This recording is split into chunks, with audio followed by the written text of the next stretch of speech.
जी अस्सलाम वालेकुम प्यारे दोस्तों तो भाइयों की हाल चाल है जी, ठीक हो?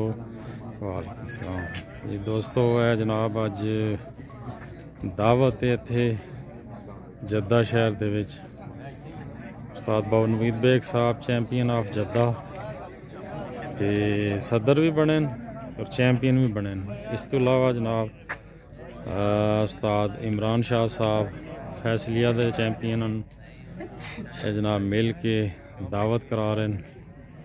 माशाअल्लाह जद्दा दे काफ़ी असातिज़ा इकराम मौजूद हैं। रात का टाइम है, वीडियो थोड़ी उस तरह सही नहीं बन रही।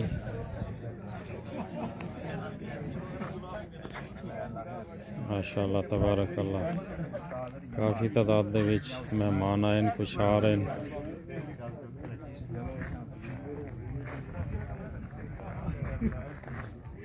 देखो जी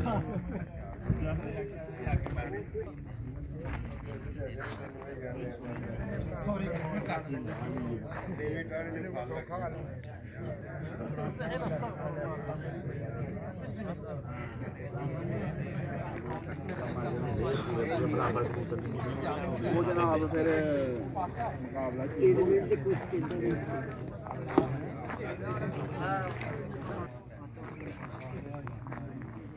माशाअल्लाह तबारकल्लाह।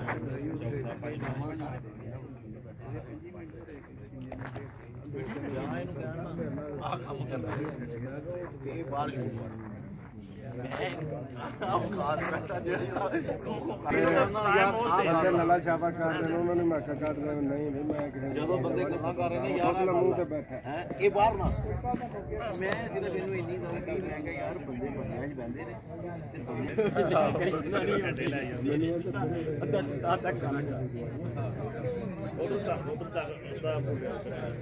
ਤੇ ओ बिस्मिल्लाह की हाल चाल कसूरी साहब, ठीक हो?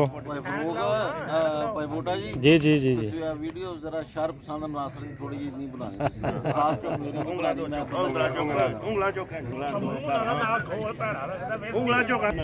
क्या बात है, माशाअल्लाह माशाअल्लाह।